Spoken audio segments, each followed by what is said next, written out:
ശബരിമല സ്വർണ്ണപ്പാളി വിവാദത്തിൽ സ്പോൺസറായ ഉണ്ണികൃഷ്ണൻ പോറ്റിയുടെ ദുരൂഹ ഇടപെടലുകളുടെ കൂടുതൽ വിശദാംശങ്ങൾ പുറത്ത്. 2020 ഫെബ്രുവരിയിലും ദ്വാരപാലക ശില്പങ്ങളിലെ സ്വർണ്ണപ്പാളികളുടെ അറ്റകുറ്റപ്പണി നടത്താമെന്ന് വാഗ്ദാനം ചെയ്ത് ദേവസ്വം ബോർഡിന് ഉണ്ണികൃഷ്ണൻ കത്ത് നൽകിയ വിവരങ്ങളാണ് പുറത്തുവന്നത്. സ്വർണ്ണപ്പാളി സ്ഥാപിച്ച് 3 മാസം മാത്രം കഴിഞ്ഞപ്പോഴായിരുന്നു ദുരൂഹ നീക്കം.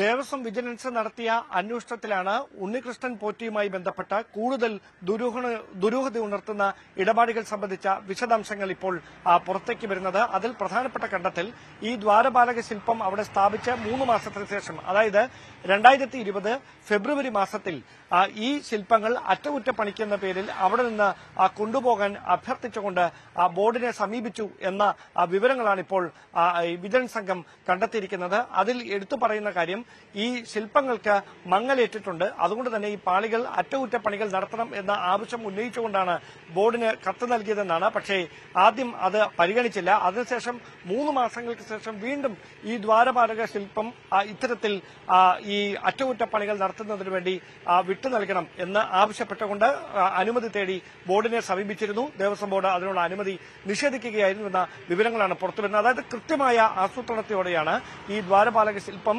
അറ്റകുറ്റപ്പണിക്കുന്ന പേരിൽ എവിടെ നിന്ന് ചെന്നൈയിലേക്ക് കൊണ്ടുപോയത് എന്ന കൃത്യമായ വിവരങ്ങളാണ് ഇപ്പോൾ ദേവസ്വം വിജിലൻസിന്റെ അന്വേഷണത്തിൽ പുറത്തുവരുന്നത്. അങ്ങനെയെങ്കിൽ ഉണ്ണികൃഷ്ണൻ പോറ്റി എന്ന ഏക വ്യക്തി മാത്രമാണോ ഇതിന് പിന്നിൽ, അതോ മറ്റേതെങ്കിലും സംഘത്തിനു വേണ്ടി ഈ ഉണ്ണികൃഷ്ണൻ പോറ്റി പ്രവർത്തിക്കുകയായിരുന്നു എന്ന സംശയം ബലപ്പെടുത്തുന്ന തരത്തിലുള്ള കണ്ടെത്തലുകളിലേക്കാണ് വിജിലൻസ് സംഘം കടക്കുന്നത്. എന്തായാലും ഈ ദുരൂഹ ഇടപാടുകൾ സംബന്ധിച്ച വ്യാപകമായ അന്വേഷണമാണ് ഇപ്പോൾ ദേവസ്വം വിജിലൻസ് നടത്തിക്കൊണ്ടിരിക്കുന്നത്. ഒരുപക്ഷേ ഉണ്ണികൃഷ്ണൻ പോറ്റിയെ വിളിച്ചു വരുത്തി വിശദമായി ചോദ്യം ചെയ്യുന്നതടക്കമുള്ള തുടർ നീക്കങ്ങളിലേക്ക് കൂടി വിജിലൻസ് വൈകാതെ കടക്കുമെന്ന സൂചനകളാണ് ഇപ്പോൾ പുറത്തുവരുന്നത്.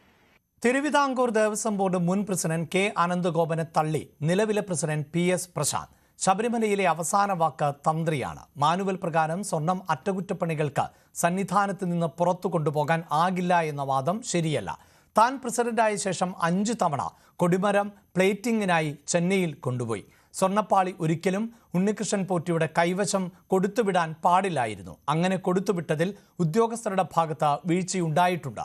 ഉണ്ണികൃഷ്ണൻ പോറ്റി ആരാണ് എന്ന് ദേവസ്വം ബോർഡിന് കൃത്യമായ ധാരണയില്ല എന്നും PS പ്രശാന്ത് പറഞ്ഞു. ഈ ക്ഷേത്രങ്ങളുമായി ബന്ധപ്പെട്ട അന്തിമമായ വാക്ക് മാനുവൽ നമ്മൾ പ്രകാരമാണ് പോകുന്നതെങ്കിലും ക്ഷേത്രങ്ങളുമായി ബന്ധപ്പെട്ട അന്തിമമായ വാക്കും അനുമതിയും അവിടുത്തെ തന്ത്രിയുടേതാണ്. തന്ത്രി കൃത്യമായ ഉത്തരവുകൾ തന്ത്രി അക്കാര്യത്തിൽ പറഞ്ഞിട്ടുണ്ട്. അപ്പൊ അതുകൊണ്ട് തന്നെ അത്തരം കാര്യങ്ങളിൽ ഈ നമ്മളൊരു വിവാദം ഉണ്ടാക്കുന്നതിൽ പ്രസക്തിയില്ല എന്നാണ് എനിക്ക് തോന്നുന്നത്. മാത്രമല്ല, ഈ ഞാൻ തന്നെ ദേവസ്വം ബോർഡ് പ്രസിഡന്റായി വന്നതിന് ശേഷം കോടതിയുടെ അനുമതിയോടുകൂടി ഒരു 5 കൊടിമരമെങ്കിലും പ്ലേറ്റിങ്ങിന് വേണ്ടി ചെന്നൈയിലേക്ക് കൊണ്ടുപോയിട്ടുണ്ട്. കോടതിയുടെ അനുമതിയോടെ വിടണം. അപ്പൊ അത്തരം വാദഗതിക്കൊന്നും ഒരു പ്രസക്തിയില്ല. അതാണ് ഞാൻ പറഞ്ഞത്. ഉണ്ണികൃഷ്ണൻ പോറ്റിയുടെ കാര്യത്തിൽ മാത്രമല്ല, 99 മുതൽ നടക്കട്ടെ അന്വേഷണം, 2025 വരെയും നടക്കട്ടെ, സമഗ്രമായ ഒരു അന്വേഷണം നടക്കട്ടെ. അതിൽ കൂടി എല്ലാ കാര്യങ്ങളും പുറത്തു വരുത്തേ. അല്ല, 2019 കാര്യത്തിൽ ഞാൻ പറഞ്ഞല്ലോ, ഇത് ബോർഡ് തീരുമാനം സത്യത്തിൽ ഇദ്ദേഹത്തിന്റെ കൊടുത്തുവിടാനായിരുന്നില്ല. കൃത്യമാണ്, ഞാൻ അത് പരിശോധിച്ചതാണ്. അദ്ദേഹത്തിന്റെ മേൽനോട്ടത്തിലും ഉത്തരവാദിത്വത്തിലും തിരുവാഭരണം കമ്മീഷണറുടെ നേതൃത്വത്തിൽ ശാസ്ത്രവിധി പ്രകാരം എന്ന് തന്നെയാണ് പറഞ്ഞിരിക്കുന്നത്. പക്ഷെ അത് കമ്മ്യൂണിക്കേറ്റ് ചെയ്ത് പോയപ്പോൾ ചില പ്രശ്നങ്ങൾ പറ്റിയിട്ടുണ്ട്. അതാണ് ഞാൻ പറഞ്ഞത്, ഉദ്യോഗസ്ഥ തലത്തിൽ വീഴ്ച പറ്റിയിട്ടുണ്ട്. 2019 സ്വർണ്ണപ്പാളി പുറത്തു കൊടുത്തുവിട്ടതിൽ വീഴ്ച പറ്റിയതായി സംബന്ധിച്ച് CPIM സ്വർണ്ണപ്പാളി കൈമാറുന്നത് തിരുവാഭരണ കമ്മീഷണറുടെ സാന്നിധ്യത്തിൽ ആയിരിക്കണമെന്ന വ്യവസ്ഥ പാലിക്കപ്പെട്ടില്ല. കുറ്റക്കാർക്കെതിരെ ദേവസ്വം വിജിലൻസിന്റെ നടപടിയുണ്ടാകും എന്നും CPIM നേതാവ് K അനിൽകുമാർ പറഞ്ഞു.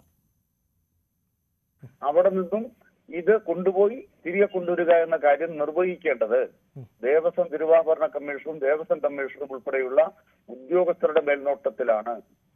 തന്ത്രിയുടെ അനുവാദവും ദേവന്റെ അനുജ്ഞയും വാങ്ങി ആചാരപ്രകാരം മാത്രമേ ചെയ്യാൻ പാടുള്ളൂ.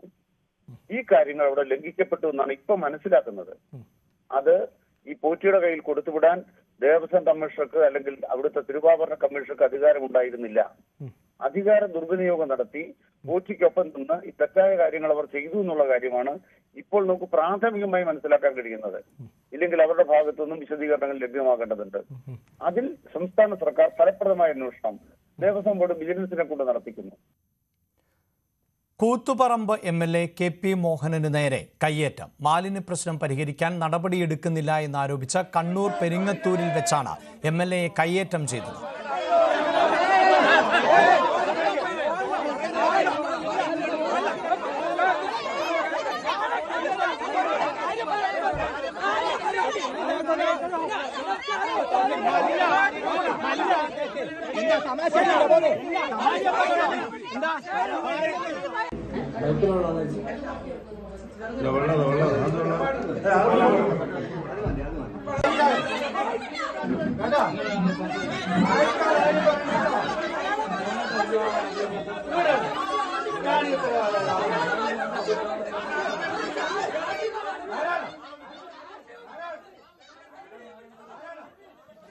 വാർത്തയുടെ വിശദാംശങ്ങളുമായി സുമേഷ് മൊറാഴിയുണ്ട്. സുമേഷ്, അസാധാരണമായ ഒരു സംഭവമാണ്. സാധാരണ പ്രതിഷേധങ്ങളൊക്കെ ഉണ്ടാകുമെങ്കിലും ഇങ്ങനെയൊരു കയ്യേറ്റത്തിലേക്ക് എത്തുന്ന പശ്ചാത്തലം എന്താണ്? ഈ മാലിന്യ പ്രശ്നത്തിന്റെ വിഷയം?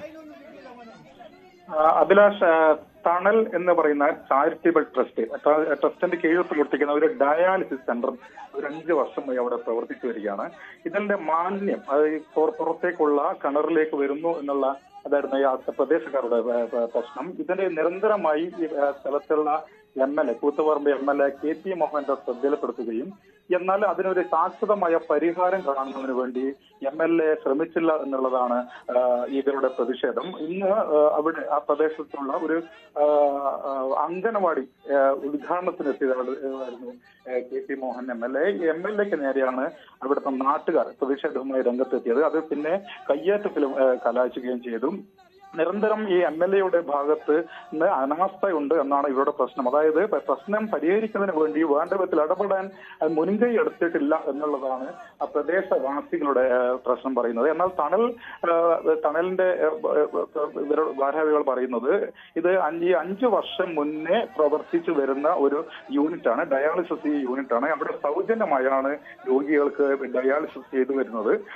തൊട്ടടുത്ത് ഈ സ്ഥാപനത്തിന്റെ തൊട്ടടുത്തായി 5 വർഷങ്ങൾ മുൻപേ ഒരാൾ വീട് വെക്കുന്നതിന് വേണ്ടി കിണർ കുഴിക്കുന്നു. ഈ കിണർ കുഴിക്കുന്ന സമയം തന്നെ ഇതുമായി ബന്ധപ്പെട്ട ആളുകൾ ഇവരോട് ശ്രദ്ധയപ്പെടുത്തുകയും അതായത് നിങ്ങൾ അതിനെ ഡിസ്റ്റൻസ് കീപ്പ് ചെയ്യണം ഉൾപ്പെടെയുള്ള കാര്യങ്ങൾ ശ്രദ്ധയിൽപ്പെടുത്തുകയും ചെയ്തു. എന്നാൽ അദ്ദേഹം ഈ വീടിന്റെ ഉടമസ്ഥൻ അത് പാലിക്കാൻ തയ്യാറായില്ല. എന്നാൽ ഇപ്പോൾ തൊട്ടടുത്ത് നിൽക്കുന്ന കിണറിലേക്ക് ഇതിന്റെ മാലിന്യം വരുന്നു എന്നുള്ളത് തന്നെ തണലിന്റെ ഭാരവാഹികൾ ശ്രദ്ധയിൽപ്പെടുത്തുന്നുണ്ട്. എന്നാൽ ഈ പ്രദേശത്തെ മൊത്തം ഏകദേശം ഒരു 14 പേരോളം വരുന്ന കുടുംബങ്ങൾ ഒന്നടങ്കമാണ് ഇപ്പോൾ പ്രതിഷേധമായി രംഗത്ത് വന്നിരിക്കുന്നത്. അവരുടെ ആവശ്യം എന്ന് പറയുന്നത് പൂർണ്ണമായും ഈ യൂണിറ്റ് ഇവിടെ നിന്നും മാറ്റണം എന്നുള്ളതാണ്. ഏതായാലും KP മോഹനൻ MLA വേണ്ട വിധത്തിൽ ഇടപെടൽ നടത്തിയിട്ടില്ല എന്നുള്ളതാണ് ഇപ്പോൾ നാട്ടുകാർക്ക് ഇത്തരമൊരു പ്രതിഷേധവുമായി മുന്നോട്ട് വരാനുള്ള. സുമേഷ്, ഇത്തരം കയ്യേറ്റങ്ങൾ വഴിതടയൽ എന്നതൊക്കെ നിയമപരമായി തെറ്റാകുന്ന ഒരു പശ്ചാത്തലമുണ്ട്. മാത്രവുമല്ല MLA ആണ് കയ്യേറ്റം ചെയ്തത്. ഏതെങ്കിലും തരത്തിൽ പോലീസിന്റെ തുടർ നടപടികളോ അത്തരം സംഭവങ്ങളോ എന്തെങ്കിലും ഉണ്ടോ? അതിൽ വ്യക്തതയുണ്ടോ? പോലീസുമായി ബന്ധപ്പെട്ടു, അതായത് ഇത്തരം ഒരു പരാതി പോലീസിന്റെ ശ്രദ്ധയിൽ വന്നില്ല. അപ്പോൾ പോലീസ് പറയുന്നത് അതൊരു പരാതിയുമായി വന്നു കഴിഞ്ഞാൽ നിയമപരമായി അത് പാലിക്കേണ്ട രീതിയുമായി പോലീസ് രംഗത്ത് വരും, മുന്നോട്ട് പോകും എന്നുള്ളത് തന്നെയാണ്. ഇതുവരെ അത്തരം ഒരു പരാതിയുമായി പ്രദേശവാസികളോ അല്ലെങ്കിൽ MLAയോ ആരും തന്നെ പോലീസിനെ സമീപിച്ചിട്ടില്ല എന്നുള്ളത് തന്നെയാണ്. ഏതായാലും ഇതൊരു പ്രകോപനമില്ല. അതായത് MLA അത് മുൻകൂട്ടി ഇത്തരം ഒരു കയ്യേറ്റം ഇങ്ങനെ ഉണ്ടാകുമെന്നുള്ള ഒരു കാര്യം MLAക്ക് ഉണ്ടായിരുന്നല്ലോ. അതുകൊണ്ട് തന്നെ സാധാരണ ഒരു പരിപാടിയിൽ പങ്കെടുക്കുന്ന അതേ ലാഘവത്തോടു കൂടി തന്നെയായിരുന്നു MLA പോയത്. അതുകൊണ്ട് തന്നെ അവിടെ പോലീസിനോ മറ്റുള്ള കാര്യങ്ങളൊക്കെ വേണ്ട വിധത്തിൽ ഒരു ജാഗ്രത എന്ന രീതിയിൽ അവർ പാലിക്കേണ്ട ആവശ്യം വന്നിട്ടില്ല. സാധാരണ MLAമാർ നമുക്കറിയാം പ്രദേശങ്ങളിലൊക്കെ ഉദ്ഘാടന പരിപാടിയിലൊക്കെ പങ്കെടുക്കാറുണ്ട്. എന്നാൽ ഇതുമായി അതുപോലെ തന്നെ ഒരു പരിപാടിയായിരുന്നു അംഗനവാടി ഉദ്ഘാടനം എന്നുള്ളത്. അതുകൊണ്ട് തന്നെ ആ ലാഘവത്തോടു കൂടി തന്നെയായിരുന്നു KP മോഹനൻ MLA പോയത്. അതുകൊണ്ട് പോലീസിന്റെ സാന്നിധ്യമോ അത്തരം കാര്യങ്ങളൊന്നും ആ പ്രദേശത്ത് ഉണ്ടായിരുന്നില്ല. ഏതായാലും നാട്ടുകാർ ഒന്നടങ്കം ഈ MLAയെ കയ്യേറ്റം ചെയ്യുന്ന രീതിയിലേക്ക് ആണ് എത്തിയത് എന്നാണ് ഇപ്പോൾ ഈ ദൃശ്യങ്ങൾ തന്നെ നമുക്ക് കാണുന്നത്. ഏതായാലും പോലീസിന്റെ ഭാഗത്ത് എന്ന് പറയുന്നത് അത്തരം ഒരു പരാതി വന്നു കഴിഞ്ഞാൽ തീർച്ചയായും ഇതുമായി മുന്നോട്ട് പോകും എന്നുള്ളതാണ് പോലീസ് പറയുന്നത്. സുമേഷ് മൊറാഴ ആണ് വാർത്തയുടെ വിശദാംശങ്ങൾ നൽകിയത്.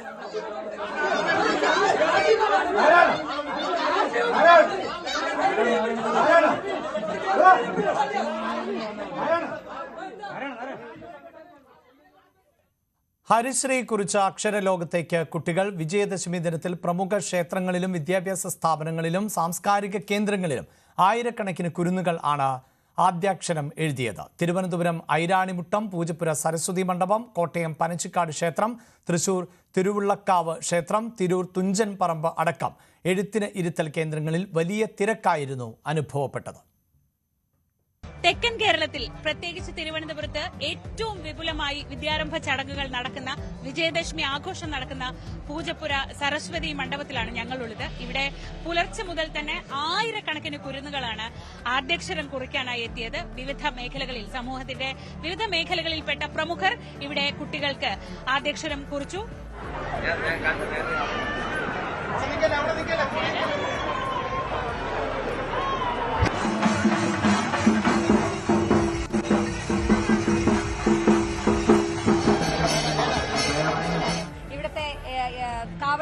കാവടി നടന്നു, വളരെ ഗംഭീരമായി തന്നെ കാവടിയും നടന്നിരുന്നു. ഒപ്പം സുബ്രഹ്മണ്യ സ്വാമിയുടെ ഇങ്ങോട്ടേക്കുള്ള എഴുന്നള്ളത്ത്. തിരുവനന്തപുരത്തേക്ക് തിരുവനന്തപുരവും തമിഴ്നാടും, കേരളവും തമിഴ്നാടും തമ്മിലുള്ള ബന്ധത്തിലെ ഒരുപക്ഷെ ഏറ്റവും മനോഹരമായ കാഴ്ചകളിൽ ഒന്നിനുകൂടി ഇവിടെ ഈ പൂജപ്പുര സാക്ഷ്യം വഹിക്കുന്നുണ്ട്. ഈ നവരാത്രി കാലത്ത് തമിഴ്നാട്ടിൽ നിന്നുള്ള 3 ദേവീദേവന്മാരെ ഇങ്ങോട്ട് എഴുന്നള്ളിച്ചു കൊണ്ടുവന്ന് ഇവിടെ വിവിധ ക്ഷേത്രങ്ങളിലായി പ്രതിഷ്ഠിച്ച് ഈ 9 ദിവസവും അവർക്ക് പൂജകളൊക്കെ അർപ്പിച്ച് അതിനുശേഷം ഈ ദിവസം, വിജയദശമി ദിവസം, അവരുടെ മടങ്ങിപ്പോക്കാണ്. ഏറ്റവും പ്രധാനപ്പെട്ട തിരുവനന്തപുരത്തെ നവരാത്രി ആഘോഷങ്ങളിലൊന്ന്. അതിന്റെ ഭാഗമായി ഈ പൂജപ്പുരയിലേക്ക് എത്തുന്നത് കുമാരൻ കോവിലിൽ നിന്നുള്ള വേലായുധസ്വാമി അല്ലെങ്കിൽ കുമാരസ്വാമിയാണ്. വളരെ പ്രൗഢഗംഭീരമായ സ്വീകരണമാണ് ഈ പൂജപ്പുരയിലെ ജനകീയ സമിതി കുമാരസ്വാമിക്ക് നൽകിയത്. നൽകി സ്വീകരിക്കുക എന്ന അപൂർവ ചടങ്ങ് ഒരുപക്ഷെ ഇവിടെ മാത്രമായിരിക്കും ഉണ്ടാവുക. അതിനുകൂടി നമ്മൾ സാക്ഷ്യം വഹിച്ചു.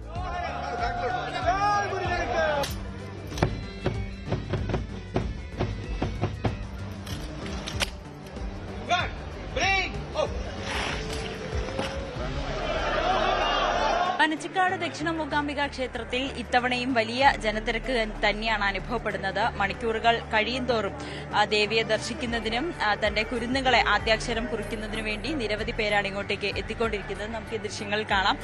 ഇവിടെ ഒരു അരഭിത്തിയിൽ മണ്ണ് ഇട്ടിട്ടുണ്ട്. ഇവിടെയും ഹരിശ്രീ എഴുതുന്നവരുണ്ട്. ഈ ദിവസം ഹരിശ്രീ കുറിക്കുന്നത് വരുന്ന നാളുകളിൽ അല്ലെങ്കിൽ ഒരു വലിയ ഐശ്വര്യമായി തന്നെയാണ് കണക്കാക്കുന്നത്.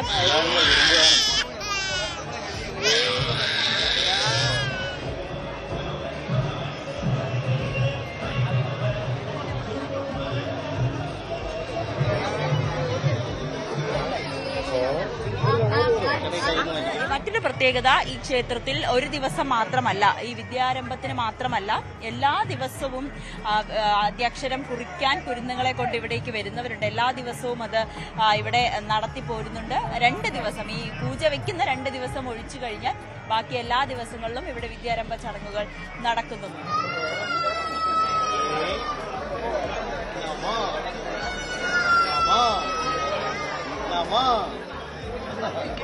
ഭാഷാപിതാവിന്റെ മണ്ണിൽ തിരൂർ തുഞ്ചൻ പറമ്പിൽ വിജയദശമി ദിവസം ആദ്യാക്ഷരം കുറിക്കാൻ വലിയ തിരക്കാണ് അനുഭവപ്പെടുന്നത്. തുഞ്ചൻ പറമ്പിൽ 2 ഇടങ്ങളിലായിട്ടാണ് കുഞ്ഞുങ്ങൾക്ക് എഴുത്തിനിരുത്തൽ ചടങ്ങ് നടന്നത്. ഒന്ന് പാരമ്പര്യ എഴുത്താശാന്മാർ എഴുത്തിനിരുത്തുന്ന കൃഷ്ണശിലാ മണ്ഡപത്തിലും, മറ്റൊന്ന് മലയാളത്തിലെ വിഖ്യാത സാഹിത്യകാരന്മാർ എഴുത്തിനിരുത്തുന്ന സരസ്വതി മണ്ഡപത്തിലും. 2 ഇടത്തും രാവിലെ 4:45 തന്നെ ഈ ചടങ്ങുകൾ ആരംഭിച്ചു. വലിയ തിരക്ക് അപ്പോൾ മുതൽ തന്നെ അനുഭവപ്പെടുന്നുണ്ട്. ഇപ്പോൾ നമ്മൾ നിൽക്കുന്നത് ഇവിടെ അദ്ദേഹത്തിൻ്റെ ഈ തുഞ്ചത്താചാര്യൻ രാമായണം എഴുതി എന്ന് വിശ്വസിക്കുന്ന കാഞ്ഞിരത്തിൻ്റെ ചുവട്ടിൽ ആണ് ഉള്ളത്. ഇവിടെ കാണാം, ഇവിടെ ആളുകളൊക്കെ വിജയദശമി ദിവസം ഇവിടെ എത്തി ഈ മണ്ണിലും ഹരിശ്രീ കുറിക്കുന്ന ഒരു ആചാരമുണ്ട്. കായ്ക്കാത്ത കാഞ്ഞിരമാണ് ഇതെന്നാണ് വിശ്വാസം, ഐതിഹ്യം. അതിൻ്റെ ചുവട്ടിൽ ഉള്ള മണ്ണിൽ ഹരിശ്രീ കുറിക്കുന്നത് അത് പ്രായഭേദമന്യേ എല്ലാവരും ചെയ്യുന്ന ഒരു ചടങ്ങ് കൂടിയാണ്. ഇന്നേ ദിവസം എല്ലാവരും ഹരിശ്രീ ഇവിടെ എഴുതുന്നതും നമുക്ക് കാലങ്ങളായി ഇവിടെ തുടരുന്ന ഒരു ആചാരമാണ്. ഇതിന് അടുത്ത് തന്നെയാണ് അദ്ദേഹത്തിൻ്റെ എഴുത്താണി സൂക്ഷിച്ചിരിക്കുന്ന മണ്ഡപവുമുള്ളത്. വർഷത്തിൽ 2 തവണ മാത്രമാണ് ഇവിടെ ഇത്രയും ഈ ഒരു എഴുത്താണി പുറത്തെടുത്ത് അത് മറ്റുള്ളവർക്ക് കാണാനുള്ള ഒരവസരം. ഒന്ന് ഈ വിജയദശമി ദിവസമാണ്, മറ്റൊന്ന് തുഞ്ചൻ ഉത്സവത്തിൻ്റെ സമയത്താണ്. അപ്പോൾ നമുക്കിവിടെ കാണാം, ഈ ഒരു കാഞ്ഞിരത്തിൻ്റെ ചുവട്ടിൽ ഈ ഒരു തറയ്ക്ക് താഴെ ഉള്ള മണലിൽ എല്ലാവരും, പ്രായഭേദമന്യേ എല്ലാവരും ഹരിശ്രീ ഗണപതയെ കുറിച്ച് ഇന്നേ ദിവസം അക്ഷരങ്ങളെ ആദരിക്കുന്ന ഒരു കാഴ്ച നമുക്കിവിടെ കാണാൻ സാധിക്കും. ഒപ്പം തന്നെ രണ്ടിടങ്ങളിലായിട്ടുള്ള എഴുത്തിനിരുത്തൽ ചടങ്ങുകളും നടക്കുന്നുണ്ട്.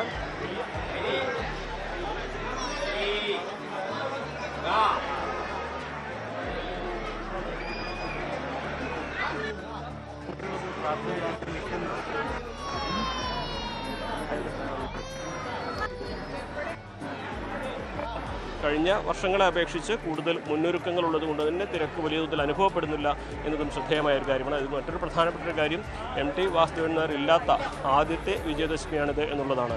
കഴിഞ്ഞ 3 വർഷങ്ങൾക്കായി അദ്ദേഹം സജീവമല്ലെങ്കിൽ പോലും അദ്ദേഹത്തിൻ്റെ സന്ദേശങ്ങളോ അദ്ദേഹത്തിൻ്റെ വീഡിയോ ആയിട്ടുള്ള സന്ദേശങ്ങളൊക്കെ അവിടെ വരാറുണ്ടായിരുന്നു. പക്ഷേ അദ്ദേഹത്തിൻ്റെ വിയോഗത്തിന് ശേഷമുള്ള ആദ്യത്തെ വിജയദശമിയാണിത് എന്നുള്ളതും പ്രധാനപ്പെട്ട ഒരു കാര്യമാണ്. എന്നാണെങ്കിലും വലിയ തിരക്ക് തിരൂർ തുഞ്ചൻ പറമ്പിൽ പതിവ് തെറ്റിക്കാതെ തന്നെ ഈ ദിവസം ഉണ്ടായിക്കൊണ്ടിരിക്കുന്നു.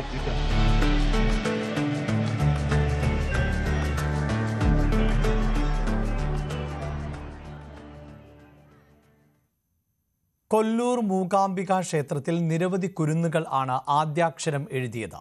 വിജയദശമി ദിനത്തിൽ ദർശനത്തിനായി മലയാളികൾ ഉൾപ്പെടെ ഭക്തരുടെ പ്രവാഹം ആയിരുന്നു.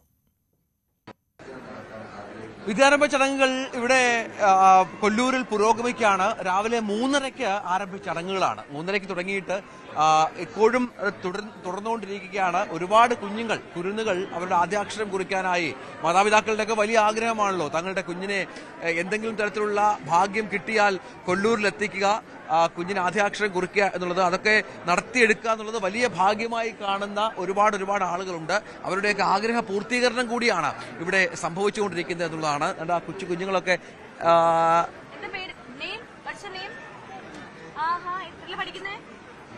വിച്ച് ക്ലാസ്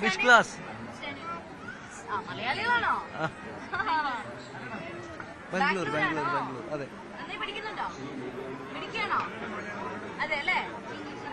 അപ്പോ അങ്ങനെ ഒരുപാട് ആളുകൾ നമ്മൾ രാവിലെ മുതൽ കാണുന്നുണ്ട്. കേരളത്തിന്റെ എത്രയോ വിവിധ ഭാഗങ്ങളിൽ എത്രയോ അധികം ലക്ഷക്കണക്കിന് ജനങ്ങൾ ഇവിടേക്ക് പ്രവഹിക്കുന്നു. ഈ വിജയദശമി മഹാനവമി നാളുകൾ മാത്രമല്ല, നവരാത്രി ദിനങ്ങളിൽ ഒട്ടാകെ 10 ദിവസമാണ് ഇത്തവണ നവരാത്രി ദിനങ്ങളിൽ ഒട്ടാകെ ഒരുപാട് ജനങ്ങൾ വന്ന് ദേവിയെ കണ്ട് തൊഴുതു മടങ്ങുന്നു, അതിന്റെ പുണ്യം നേടുന്നു എന്നുള്ളതാണ് ഏറ്റവും പ്രത്യേകത ഇവിടുത്തെ. ഇന്നിപ്പോൾ ചടങ്ങുകൾ അല്പസമയം കൂടി നീളും. അതിനുശേഷം വൈകിട്ടാണ് വിജയരഥ ഘോഷയാത്ര എന്ന വളരെ ഗംഭീരമായ ചടങ്ങ്, ഭക്തിനിർഭരമായ ചടങ്ങുണ്ടാകും. ഇന്നലെ ഉണ്ടായിരുന്ന ഘോഷയാത്ര അത് വളരെ പുഷ്പരഥ ഘോഷയാത്രയിലും ഒരുപാട് ആളുകൾ പങ്കെടുത്തു, ഭക്തരെ കണ്ട് ആത്മനിർവൃതി അടഞ്ഞു. ഇപ്പോൾ ഈ ദൃശ്യങ്ങളിലൊക്കെ നമ്മൾ കാണുന്നത് ഒരുപാട് ആളുകൾ ഇപ്പോഴും ക്യൂ നിൽക്കുകയാണ്. ഇന്ന് വൈകുന്നേരം വരെ, ഒരുപക്ഷെ നാളെ രാവിലെ വരെ ക്യൂ നീളും. ഇന്ന് മുഴുവൻ സമയവും നട തുറന്നിരിക്കുന്നുണ്ട്. ഇടയ്ക്ക് പൂജാകർമ്മങ്ങൾക്ക് വേണ്ടി മാത്രമാണ് നട അടച്ചിട്ടിരിക്കുന്നത് എന്നുള്ളതാണ്. ഒരു കൊച്ചു മിടുക്കനും ഒരു കൊച്ചു മിടുക്കിയും. ഹൈ പോരുത്. എന്താ പേരെന്താ? ദേവദത്ത് അല്ലേ? പേര് പറയോ? ഹരിശ്രീ എഴുതിയോ?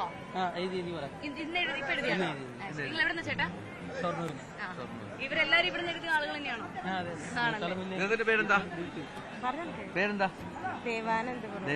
ദേവാനന്ദ് ദേവദത്ത് ദേവ തുടങ്ങിയല്ലേ? ഇവിടെ എല്ലാ വർഷവും വരാറുണ്ടോ? ഇതങ്ങനെ പറ്റുമ്പോഴൊക്കെ രാത്രി നല്ലതല്ല, പറ്റുമ്പോഴൊക്കെ മിക്കവാറും വരും അല്ലേ? പറ്റുമ്പോൾ എല്ലാം കൊണ്ട് വരും. ഒരു ദേവി ഇങ്ങനെ വിളിക്കും അല്ലേ? മനസ്സിൽ തോന്നിക്കും. പറ്റുമ്പോഴൊക്കെ വരും. സന്തോഷമായി, നല്ല ഭംഗിയായി നടന്നല്ലേ? ചെറിയ മഴയുടെ ഒരു ചെറിയ പ്രശ്നം ഉണ്ടായിരുന്നു, കുഴപ്പമില്ല, എല്ലാം ഹാപ്പിയാണ്. ശരി. അപ്പൊ അങ്ങനെ ഒരുപാട് 2 മിടുക്കി കുട്ടികൾ. ഹലോ, ഡ്രസ്സൊക്കെ ധരിച്ച് എവിടുന്നാ വരുന്നേ? ട്രിവാൻഡ്രത്ത് നിന്നാണല്ലേ? എന്താ പേര്? ഇയാളുടെ പേരെന്താ? എത്രയല്ല പഠിക്കുന്നേ? എല്ലാ വർഷവും ഇവിടെ വരാറുണ്ടോ അല്ലെ ആദ്യമായിട്ട് വരുവാണ്? രണ്ടാമത്തെ വർഷം വരുവാണ്. അടുത്ത വർഷം വരുമോ? എങ്ങനെയാ ഹരിശ്രീ എഴുതിയോ? ഒന്നുകൂടെ എല്ലാവർക്കും എഴുതാ, ഇവിടെ പ്രായമൊന്നുമില്ല. എഴുതിയോ? ഇനി എഴുതുന്നുണ്ടോ? എഴുതണമെന്ന് പറ ഒന്നും കൂടെ. എന്താ പാട്ടൊക്കെ പാടോ നിങ്ങള്? ഇല്ലേ? ഡാൻസ് ചെയ്യുന്നുണ്ടോ? ചെയ്തു. എവിടെയായിരുന്നു? ഇവിടെ തന്നെ ചെയ്തു അല്ലേ? നിങ്ങളെപ്പോ എത്തി? ഇന്നലെ എത്തിയോ? എല്ലാ തവണ ഇങ്ങനെ വരാറുണ്ടോ? എല്ലാ തവണ വരാറുണ്ട്. ടീമായിട്ട് സുഹൃത്തുക്കൾ സൗഹൃദ കൂട്ടായ്മയാണ് എല്ലാവരും. അവരൊക്കെ എന്നിട്ട് എവിടെ? തൊഴാൻ പറ്റിയോ? തിരക്ക് എങ്ങനെയുണ്ട്? അത്യാവശ്യം നല്ല തിരക്കുണ്ട്. ആണോ? ഈ സാധാരണ കാണുന്ന ആ തിരക്ക് ഇപ്പോഴും ഉണ്ടോ? ഉണ്ട്. മഴ പ്രശ്നമാണോ? ഇല്ല. പ്രശ്നമല്ല. ഓക്കെ. കോഴിക്കോട്ടുകാരാണ്, എന്റെ നാട്ടുകാരാണ്. അവര് ക്ഷേത്ര ദർശനത്തിനായിട്ട് വന്ന് തൊഴുത് ഇരിക്കുകയാണ്. നമുക്കിതാ കാണാം, വലിയ തിരക്കാണ്. ഇപ്പോഴും ആ ക്യൂ അത് അവസാനിച്ചിട്ടില്ല എന്നുള്ളതാണ്. ഇന്നത്തെ ദിവസം മൂകാംബിക ദേവിയെ സംബന്ധിച്ച് ഏറ്റവും പ്രധാനപ്പെട്ട ദിവസമാണ്. നവരാത്രി നിറവിലാണ് ഇവിടെ മുഴുവൻ. അതുകൊണ്ട് തന്നെ ഇങ്ങോട്ടേക്ക് ഈ ദിവസം ഇങ്ങോട്ടേക്ക് എത്തുക എന്ന് പറയുന്നത് മറ്റ് ഏത് ദിവസത്തിനേക്കാളും കുറച്ചുകൂടെ പ്രത്യേകതയുള്ള ദിവസമാണ്. അതുകൊണ്ട് നേരെ ഇങ്ങോട്ട് വരുന്നു, ദേവിയെ കാണുന്നു, കുഞ്ഞുങ്ങളെ അരിശ്രീ കുറിപ്പിക്കുന്നു, പോകുന്നു. ഇത് തന്നെയാണ് ആളുകളുടെ ഒരു വലിയ സന്തോഷമുള്ള കാര്യം എന്ന് പറയുന്നത്. തന്നെയാണ് നമ്മൾ കണ്ടുകൊണ്ടിരിക്കുന്നത്. നവരാത്രിയുമായി ബന്ധപ്പെട്ട ഏറ്റവും അവസാനത്തെ ദിവസമാണ് അല്ലെ? ഇത്തവണ 10 ദിവസമായ നവരാത്രി അവസാന ദിവസത്തെ ചടങ്ങുകൾ ഇവിടെ പുരോഗമിക്കുകയാണ്. അപ്പോൾ പ്രൗഢഗംഭീരമായി ഭക്തിനിർഭരമായി ആ ചടങ്ങുകൾ പ്രേക്ഷകരിലേക്ക് ഞങ്ങൾ എത്തിച്ചുകൊണ്ടിരിക്കും. ഇനിയുള്ള വരും ബുള്ളറ്റിനുകളിലും വി വിനോദിനൊപ്പം ഭവ്യ പാർവതിയും രഞ്ജിത്ത് രാമേന്ദ്രൻ. വിജയദശമി ദിനത്തിൽ കുട്ടികൾക്ക് ആദ്യാക്ഷരം പകർന്ന പ്രതിപക്ഷ നേതാവ് വി ഡി സതീശൻ പറവൂരിലെ വസതിയായ ദേവരാഗത്തിലായിരുന്നു കുട്ടികളെ എഴുത്തിനിരുത്തിയത്.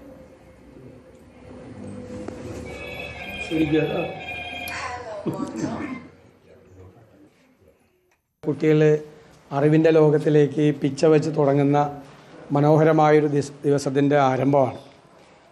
ജ്ഞാനത്തിൻ്റെ ദേവതയാണ്, അറിവിൻ്റെ ദേവതയാണ് സരസ്വതി. ഞാൻ എൻ്റെ ചെറുപ്പത്തിൽ വളരെ കൊച്ചിൽ എൻ്റെ അമ്മയോട് ചോദിച്ചിട്ടുണ്ട്, ഇത്രയും വലിയൊരു സ്ത്രീ ഇങ്ങനൊരു വലിയ ഭാരമുള്ള വീണയുമായി എങ്ങനെയാണ് ഈ താമരപ്പൂവിൽ നിൽക്കുന്നതെന്ന് ചോദിച്ചത്. അത്ഭുതത്തോടുകൂടി ചോദിച്ചാൽ അപ്പം എൻ്റെ അമ്മ എനിക്ക് തന്ന മറുപടി, അമ്മ പണ്ഡിതയൊന്നും ആയിരുന്നില്ല, പക്ഷെ അമ്മ തന്ന മറുപടി, അറിവിൻ്റെ ദേവതയാണ്, ജ്ഞാനത്തിൻ്റെ ദേവതയാണ് സരസ്വതി. അറിവ് കൂടുമ്പോൾ തലക്കനം കുറയും, കനം കുറയും, അപ്പോൾ താമരപ്പൂവിൽ നിൽക്കാം എന്നാണ്. അത് വലിയൊരു പാഠമാണ്. അറിവ് വർദ്ധിക്കുന്തോറും നമ്മുടെ കനം കുറയുകയും നമ്മുടെ അഹങ്കാരം ഇല്ലാതാകുകയും നമ്മുടെ മനസ്സിലെ ഇരുട്ടിലേക്ക് വെളിച്ചം കടന്നു വരികയും ചെയ്യും. ആ അറിവ് തേടിയുള്ള നിരന്തരമായ ഒരു അന്വേഷണമാക്കി ജീവിതത്തെ മാറ്റണം. കരൂർ ദുരന്തത്തിൽ മരിച്ചവർക്ക് വേണ്ടി പ്രാർത്ഥിക്കാനാണ് താൻ കൊല്ലൂരിൽ എത്തിയത് എന്ന് BJP നേതാവ് അണ്ണാമലൈ. ഇവിടെ രാഷ്ട്രീയം സംസാരിക്കാൻ താല്പര്യമില്ല എന്നും അണ്ണാമലൈ ന്യൂസ് 18നോട് പറഞ്ഞു. News 18 exclusive. brought their children for Akshara Abhyasa, writing the first letters. A lot of mothers are there, sisters are there, elderly people are there. And I just hope and pray everybody will get a blissful darshan of Moogambika Amma, go back with a lot of positivity and serve the public well. For me, I keep coming often, but I don't come on auspicious days because auspicious days might be crowded because of me, somebody will be inconvenienced. But today the main reason I came is because of the stampede that happened in Karur. 41 people died. To pray for all the departed souls, I made this special visit on Vijayadashami Day. Operation സിന്ദൂറിനെ പ്രശംസിച്ചും പഹൽഗാം ഭീകരാക്രമണത്തെ അപലപിച്ചും RSS തലവൻ മോഹൻ ഭാഗവത് രാജ്യസുരക്ഷയ്ക്കായി കൂടുതൽ ജാഗ്രത വേണം. ലോകം ഇന്ത്യയുടെ കരുത്ത് കണ്ടു.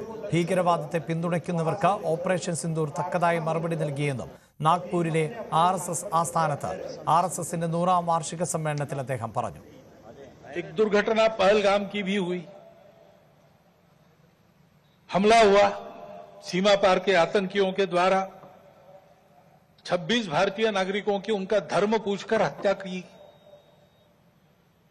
लेकिन उसके चलते सारे देश में प्रचंड दुख और क्रोध की लहर पैदा हुई.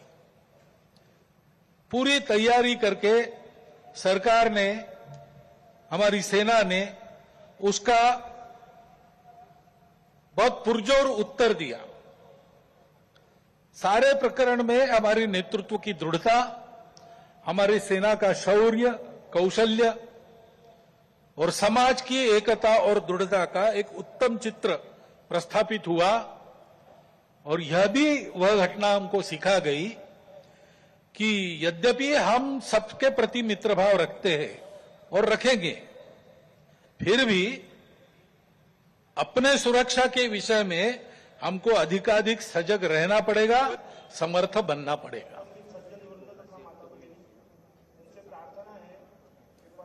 തീരുവ കാട്ടി ഭീഷണിപ്പെടുത്തുന്ന അമേരിക്കയ്ക്ക് ആത്മനിർഭർ ഭാരതിലൂടെ മറുപടി നൽകണമെന്നും മോഹൻ ഭാഗവത് പറഞ്ഞു. ഇറക്കുമതിയെ ആശ്രയിക്കുന്നത് ബലഹീനതയാകരുത്. നമ്മൾ സ്വയം പര്യാപ്തരാകണം. സ്വദേശി ഉൽപ്പന്നങ്ങൾ പ്രോത്സാഹിപ്പിക്കണമെന്നും അദ്ദേഹം കൂട്ടിച്ചേർത്തു.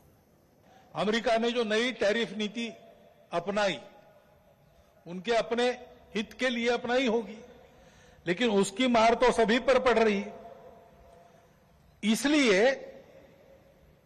ये सारा परिदृश्य अथवा ये सारी प्रचलित पद्धति उस पर हम निर्भर हो जाए ऐसी नहीं है। और इसलिए इस निर्भरता को मानते हुए, विश्व जीवन की एकता को मानते हुए, हमको इसको मजबूरी न बनाते हुए जीना अगर है तो स्वदेशी और स्वावलंबन का कोई परिणाम नहीं, कोई पर्याय नहीं। हमको आत्मनिर्भर होना पड़ेगा, स्वावलंबी जीवन जीना पड़ेगा, स्वदेशी का उपयोग करना पड़ेगा, और फिर भी अंतर्राष्ट्रीय संबंधों का सब प्रकार के, राजनयिक हो, आर्थिक हो, व्यापारिक हो, इन सबका जतन हमको करना पड़ेगा। लेकिन उसमें मजबूरी नहीं होगी, हमारी अपनी इच्छा होगी, हमारा अपना सद्भाव होगा, ऐसा हमको बनना पड़ेगा। മഹാത്മാഗാന്ധിയെ അനുസ്മരിച്ചുകൊണ്ടായിരുന്നു മോഹൻ ഭാഗവതിന്റെ പ്രസംഗം ആരംഭിച്ചത്. വിജയദശമി സമ്മേളനത്തിൽ മുൻ രാഷ്ട്രപതി രാംനാഥ് കോവിന്ദ് മുഖ്യാതിഥിയായി. ഗാന്ധി സ്മൃതിയിൽ രാജ്യം. മഹാത്മാഗാന്ധിയുടെ 156-ാം ജന്മദിനം വിപുലമായി രാജ്യം ആഘോഷിക്കുകയാണ്. രാഷ്ട്രപതി ദ്രൗപദി മുർമു, ഉപരാഷ്ട്രപതി CP രാധാകൃഷ്ണൻ, പ്രധാനമന്ത്രി നരേന്ദ്രമോദി, കേന്ദ്രമന്ത്രിമാർ, വിവിധ നേതാക്കൾ തുടങ്ങിയവർ രാജ്ഘട്ടിൽ എത്തി പുഷ്പാർച്ചന നടത്തി. വികസിത ഭാരതം കെട്ടിപ്പടുക്കാനുള്ള പ്രയാണത്തിൽ ഗാന്ധിയുടെ പാത പിന്തുടരുമെന്ന് നരേന്ദ്രമോദി സാമൂഹിക മാധ്യമങ്ങളിൽ കുറിച്ചു.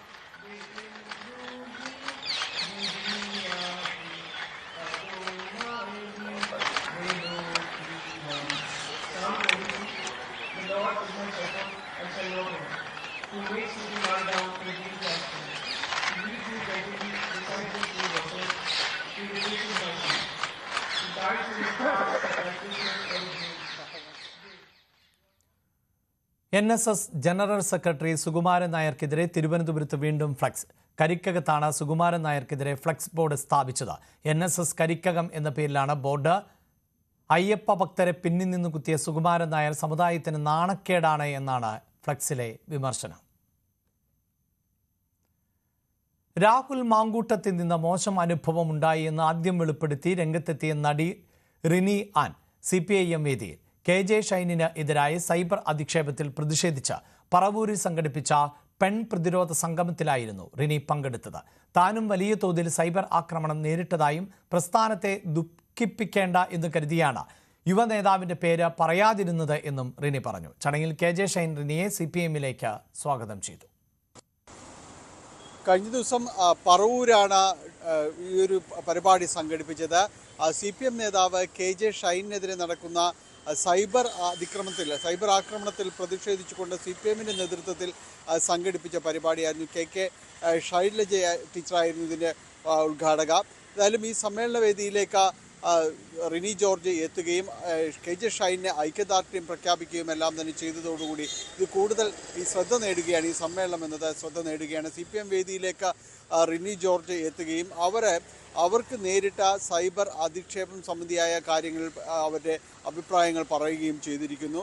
ഒപ്പം നേരത്തെ തന്നെയും KJ ഷൈനെ അവർ വീട്ടിലെത്തിയ നേരത്തെയും അവരെ പിന്തുണ അറിയിച്ചിരുന്നു. ഈ വിഷയങ്ങളിൽ അവരൊരു പിന്തുണ അറിയിച്ചിരുന്നു. ഇപ്പോൾ അതൊരു CPM സംഘടിപ്പിക്കുന്ന പൊതുവേദിയിലേക്ക് റിനി ജോർജ് എത്തുകയാണ് ഉണ്ടായത്. റിനി പറഞ്ഞത് താൻ ഒരു പ്രസ്ഥാനത്തെയോ ഒന്നും അപകീർത്തിപ്പെടുത്തണമെന്ന് ഉദ്ദേശിച്ചിരുന്നില്ല, ഒരു പേര് പോലും താനത് പറഞ്ഞിരുന്നില്ല. പക്ഷേ അതിനകത്ത് ആ പാർട്ടിക്കകത്ത് നിന്ന് തനിക്കെതിരെ വളരെ ശക്തമായ ആക്ഷേപമാണ് ഉണ്ടായത്. സ്ത്രീകൾക്ക് അഭിപ്രായങ്ങൾ തുറന്നു പറയാൻ പറ്റാത്തൊരിടമായിട്ട് ഇപ്പോൾ മാറിയിട്ടുണ്ടെന്ന് അവർ പറയുകയും ചെയ്തു. പക്ഷെ ഞാൻ നേരിട്ടത് സമാനതകളില്ലാത്ത സൈബർ അറ്റാക്കാണ്.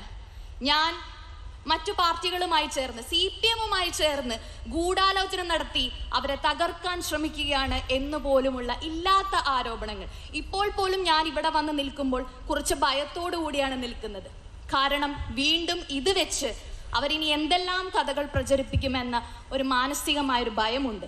എന്നാൽ പോലും ഞാൻ ഇന്നിവിടെ വരാൻ തയ്യാറായതിൻ്റെ കാരണം എന്താണെന്ന് വെച്ചാൽ സ്ത്രീകൾക്ക് വേണ്ടി ഒരക്ഷരമെങ്കിലും സംസാരിക്കേണ്ടത്, അങ്ങനെ ഒരു ദൗത്യം എനിക്ക് കൂടി ഉണ്ട് എന്ന് ഞാൻ കരുതിയത് കൊണ്ടാണ് ഇവിടേക്ക് വന്നത്.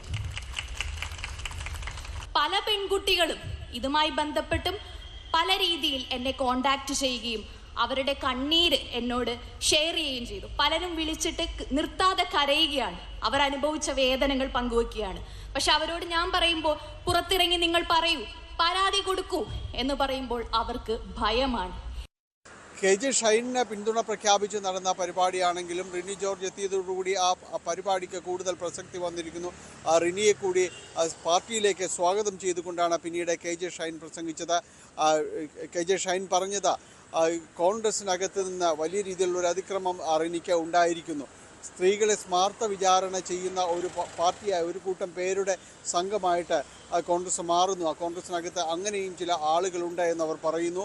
റിനിക്ക് പൂർണ്ണ പിന്തുണ പ്രഖ്യാപിക്കുകയാണ്. ഒപ്പം റിനിയെ ആ പാർട്ടിയിലേക്ക് സ്വാഗതം ചെയ്യുന്നതായി KJ ഷൈൻ പറഞ്ഞു. റിനിയെ കൂടി സ്വാഗതം ചെയ്യുകയാണ്. റിനിയെ പോലുള്ള സ്ത്രീകൾ ഞങ്ങളോടൊപ്പം ചേരണം, ഈ പ്രസ്ഥാനത്തോടൊപ്പം ചേരണം എന്ന് ആഗ്രഹം പ്രകടിപ്പിച്ചുകൊണ്ട് റിനിക്ക് സ്വതന്ത്രമായി തീരുമാനമെടുക്കാട്ടോ. എങ്കിലും തിരിച്ചറിവുണ്ടാകുന്ന സമയം ഞങ്ങൾ ഹൃദയപൂർവ്വം സ്വാഗതം ചെയ്യുന്നു എന്ന് പറഞ്ഞുകൊണ്ട് എൻ്റെ വാക്കുകൾ ഉപസംഹരിക്കുന്നു. സ്ത്രീകളാണ് പലപ്പോഴും സൈബർ ആക്രമണത്തിന് ഇരയാകുന്നതെന്നും തനിക്കും സമാനമായ രീതിയിലുള്ള അധിക്ഷേപങ്ങൾ ഈ തെരഞ്ഞെടുപ്പ് കാലത്ത് നേരിടേണ്ടി വന്നിട്ടുണ്ടെന്നും KK ശൈലജ ടീച്ചറും വേദിയിൽ പറയുകയുണ്ടായി. ഒരു സംഘം ക്രിമിനലുകൾക്ക് അഴിഞ്ഞാട്ടം നടത്തിയിട്ട് ആരെ വേണമെങ്കിലും എന്തും ചെയ്യാൻ പറ്റുന്ന ഒരവസ്ഥയിലേക്ക് കേരളത്തെ എത്തിക്കാനാണോ ഇക്കണ്ട ആളുകളെല്ലാം രക്തസാക്ഷികളായി ഈ ജീവിതം കെട്ടിപ്പടുത്തെടുത്തിട്ടുള്ളത്? തമ്പറാക്കന്മാരുടെ കാലത്ത് നേരിട്ട കേരള, ഇന്നത്തെ കാളികൂളികളെ നേരിടാൻ കേരളത്തിൽ ആർജവുമുണ്ടെന്ന് നമ്മൾ കാട്ടിക്കൊടുക്കണം. ഇത് റിനിയുടെ പ്രശ്നമോ ഷൈൻ ടീച്ചറുടെ പ്രശ്നമെന്ന് പറഞ്ഞിട്ട് മാറി നിൽക്കാൻ പാടില്ല. സ്ത്രീകൾ ഇന്നിവിടെ വന്നവർ മാത്രമല്ല, നിങ്ങൾ പറയണം എല്ലാ സഹോദരിമാരോടും. കോൺഗ്രസിന് ഒപ്പം തന്നെ കോൺഗ്രസിന് എതിരെ തന്നെയാണ് പ്രധാനമായും തന്നെയും നേതാക്കൾ സംസാരിക്കുകയും ചെയ്തത്. റിനി ജോർജ് ഇതുവരെയും കോൺഗ്രസിൻ്റെ പേര് പറഞ്ഞുള്ളൊരു പരാമർശം നടത്തിയിട്ടില്ല എങ്കിൽ കൂടിയും വലിയ രീതിയിലുള്ള ഒരു ആക്ഷേപം, വലിയ രീതിയിലുള്ളൊരു സൈബർ അധിക്ഷേപം യുവ നേതാവിൽ നിന്ന് നേരിട്ട അനുഭവങ്ങൾ വെളിപ്പെടുത്തിയതിൻ്റെ പേരിൽ അവർക്ക് അനുഭവിക്കേണ്ടി വന്നിട്ടുണ്ട്. ഇത്തവണയും താൻ ഇങ്ങനെയും ഒരു വേദി പങ്കിടുമ്പോൾ, CPM-നൊപ്പമുള്ളൊരു വേദി പങ്കിടുമ്പോൾ താൻ ഇനിയും അധിക്ഷേപം താൻ പ്രതീക്ഷിക്കുന്നതായാണ് അവർ പറയുന്നത്. നേരത്തെയും CPM-വുമായി ചേർന്നുള്ള ഗൂഢാലോചനയുടെ ഭാഗമാണ് റിനി ജോർജിൻ്റെ വെളിപ്പെടുത്തൽ എന്നതടക്കമുള്ള ആരോപണങ്ങൾ സൈബർ ഇടങ്ങളിൽ ഉണ്ടായിരിക്കുന്നു. ഏതായാലും റിനിയുടെ CPM വേദിയിലുള്ള റിനിയുടെ ഈ കടന്നുവരവെല്ലാം തന്നെ പുതിയൊരു ചർച്ചയിലേക്ക് കൂടി വഴിതിരിഞ്ഞിട്ടുണ്ട്. അമേരിക്കയിൽ ഷട്ട് ഡൗൺ 2ാം ദിവസത്തിലേക്ക് കടന്നതോടെ ജനജീവിതത്തെ ബാധിച്ചു തുടങ്ങി. ലക്ഷക്കണക്കിന് സർക്കാർ ജീവനക്കാർ തൊഴിൽ നഷ്ടപ്പെടുമെന്ന ആശങ്കയിലാണ്. പെൻസിൽവാനിയയിലെ ലിബർട്ടി ബെൽ മുതൽ ഹവായ് പേൾ ഹാർബർ വരെ താൽക്കാലികമായി അടഞ്ഞുകിടക്കുകയാണ്. ഷട്ട് ഡൗണിന് ഇടയാക്കിയ സാഹചര്യത്തെക്കുറിച്ച് പരസ്പരം പഴിചാരുകയാണ് ഡെമോക്രാറ്റുകളും റിപ്പബ്ലിക്കൻസും. US സമ്പദ് വ്യവസ്ഥയ്ക്ക് കോടികളുടെ നഷ്ടമാണ് ഉണ്ടായിരിക്കുന്നത്. പുതിയ സാമ്പത്തിക വർഷത്തേക്ക് ഫണ്ട് അനുവദിക്കുന്ന ബിൽ ഒക്ടോബർ 1 മുമ്പ് US കോൺഗ്രസ് പാസ്സാക്കുന്നതാണ് അമേരിക്കയിലെ രീതി. ബിൽ ഇന്നലെ സെനറ്റിൽ പാസ്സായില്ല. വാർത്തയുടെ വിശദാംശങ്ങളുമായി അഭിലാഷാണ് ഇന്റർനാഷണൽ ഡെസ്കിൽ നിന്ന് ചേരുന്നത്. അഭിലാഷ, അസാധാരണമായ സാഹചര്യം, ഇതിനു മുമ്പ് പലപ്പോഴും ഷട്ട് ഡൗൺ നേരിട്ടിട്ടുണ്ട് അമേരിക്കയെങ്കിലും ഇതിലിപ്പോൾ ഒരു തീരുമാനമുണ്ടാകുന്നില്ല. ഇത് എത്ര നാൾ മുന്നോട്ട് പോകുമെന്നതിലും വ്യക്തതയില്ലാത്ത പശ്ചാത്തലമാണല്ലോ.